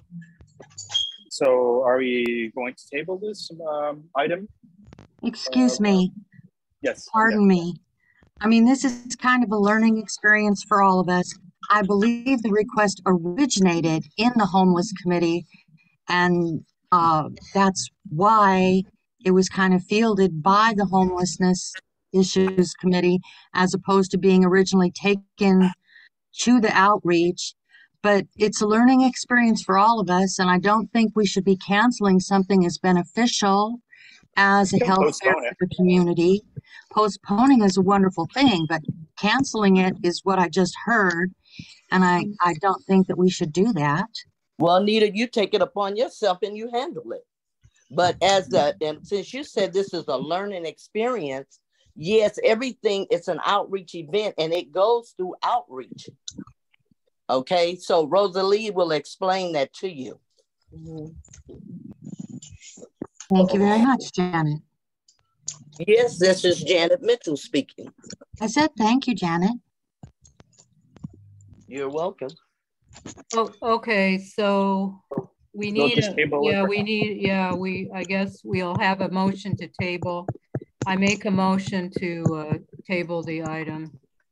All right, do we have a second? May I make a motion to put the item on for no, the end of June? Members. Only board members, so. Is there a second to the motion to table? I'll second the motion. Okay. Thank you, John. So on the motion to table the health fair, Miguel Vasquez. Yes. Joan Jacobs. Yes. Rosalie Preston. Yes. Keith Pitts. Yeah. Julia Esqueda Arteaga. Yes. Harvey Powell. Yes. Jodette Span. Yes. Will Yates. Yes. Jackie Jackson. Yes. Richard Lee. Yes. Craig Kusunoki. Yes. So hopefully the Homeless Issues Committee can work with outreach to reschedule. That's good. All right, moving on. Consideration of $200 to support hot dogs, chips, beverages, and fruit snacks for children attending the spring egg hunt from 11 a.m. to 2 p.m. at the Rosecrans Recreation Center on Saturday, April 1st. Do we have any information on that? So is Wesley King, the director of Rosecrans Recreation Center, present? Or? Let's see. I don't think so, no. No, he isn't. Okay, so the Rosecrans Recreation Center is planning a egg hunt. Yes, on Saturday, April 1st, and it's from 11 to 2. They've organized it with crafts, the egg hunt, and also refreshments for the children. And they've asked if we could fund the refreshments for $200. Yeah, that sounds good. All right. Yeah. So, do we have a motion to consider supporting this event for the amount of $200? Rosalie makes the motion. Do we have a second?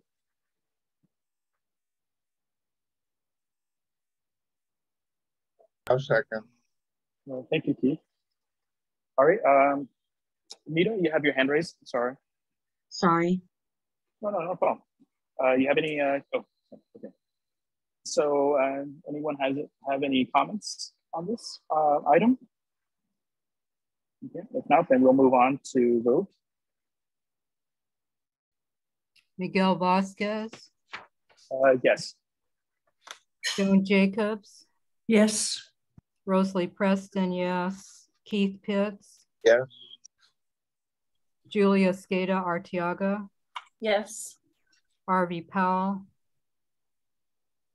Yes. Jodette Span.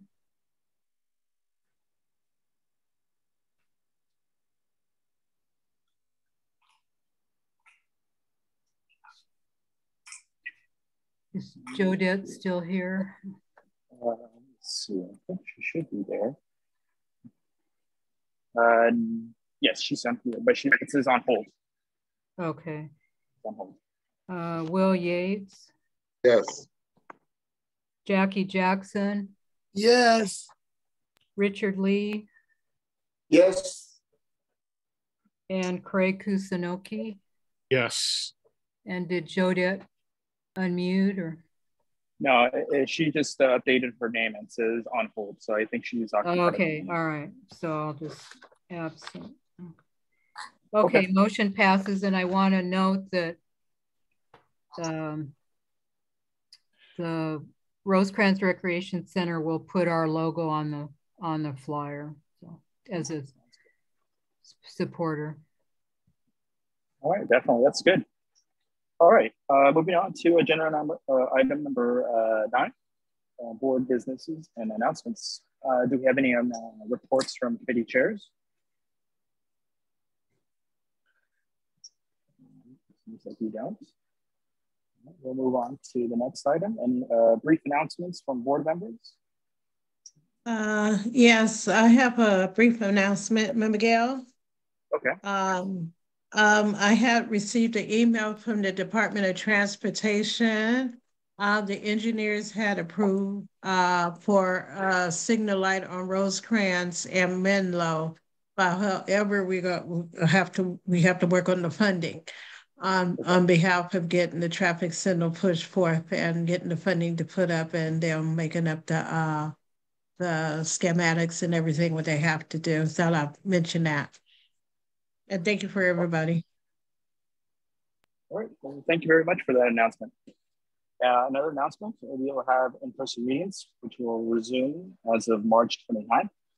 I believe our first meeting will be Rosalie on our office building at 555 Redondo Beach Boulevard, or is it just going to be at the elementary school? Well, yes, our April board meeting will be at in the lower conference room at 555 West Redondo Beach Boulevard, which is room 185. The first meetings, and that's Tuesday, April 11th. The committee meetings and the Public Safety Committee will be the first one on Friday, April 7th. And that will be held in our office room 205 upstairs. So as Freddie mentioned, we'll need to have signs on the door. There's a code that people can use to get through the main glass doors, and then either use the stairs or the elevator to go up to our office. But we will have to post some signs, in the beginning, so people know which way to go. And also with the agenda will be taped to the front glass door with that code for people to get in, or people can call the office, our number, and those who are already in the office, if they need to run down to open the front door. All right, sounds good. All right, any more announcements? Yes. Okay. What was I gonna say?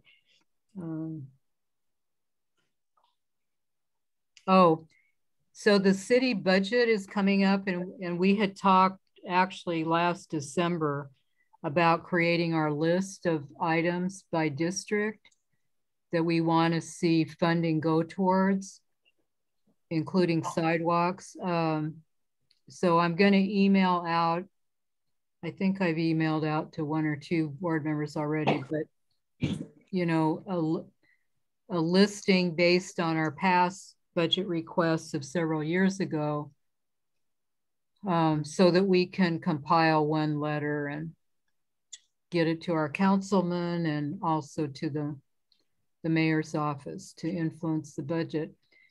And at the March 11th town hall that Councilmember McCosker held, they did mention that they're going to focus on sidewalk repairs. And I'm not sure if they mentioned the number 25. I didn't know if that meant for the whole of the Council District 15 or... No, I believe that each field deputy is assigned to... Right. Or I mean, no, not field deputy. Well, yeah. In this case, my understanding on that was that Nicholas Chavez is going to find the worst 25 worst streets on Harbor Gateway North and South, and Desi Sarcona is going to do like another additional 25 on her area. So I think it's that. Right, and we have to press them though, because lumping us together with Harbor Gateway South means 25 for the whole Harbor Gateway is not really fair. Yeah. It should be 25 per each. For each, yeah, and it's Harbor Gateway North and South. So yeah, it's kind of unfair in that regard. So I have a picture. I have pictures of some of the worst ones in 1 and 2. Yeah, so you should start emailing them to Nicholas Chavez with the addresses and. Yeah, I will. I just have to take one more picture of the one that's right there on Hoover and 168, and then I'll compile especially the ones that are extremely lifted. Yeah. There's a number in District 2, and I've seen them, well, District 4, and I've seen them in, 6 and 7. So 5. Right. So take photos, email them to nicholas.i.chavez@lacity.org.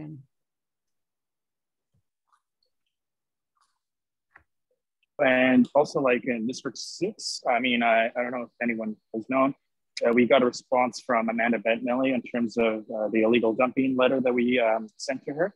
So she's going to do a coordinated phased cleanups on the items that on the sites that we've listed on that letter that we approved, I believe, in the last board meeting. And that's going on. Nicholas is going to give us updates on that. And one of the, I think, field deputies for City 8, who actually is in charge of a certain segment of District 6, was recommending us to form a list of illegal dumping sites on that area. So if anyone who lives in District 6 can provide us a list of illegal dumping sites on that area, please gladly email us at HGNC email, and we can gladly report that to one of the representatives for CD8. So I don't know about you, Rosalie. You can probably send right. Actually, right. We did kind of forget, because in District 6, north of the 105, the key illegal dumping site is along the Harbor Freeway. And I always forget if it's Grand Street or Flower, Grand or Flower, on the west side of the freeway. That's where a lot of illegal dumping has taken place. Yeah. So it would be nice to have that an additional list for that area, CD8.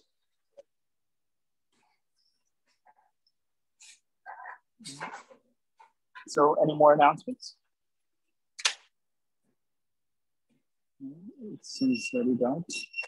Okay, if not, then we'll conclude this meeting at 8:43 p.m. Thank everyone for attending tonight's meeting, and we'll see each other in the next meeting on April the 11th at 555 Redondo Beach Boulevard at the conference center, correct, Rosalie? Yes, room 185 at 7 p.m. All right. We'll set up the room at least a half hour before. All right, sounds good. All right. Thank you, everyone. Okay. Thank you. Thank you. See everyone. Thank you.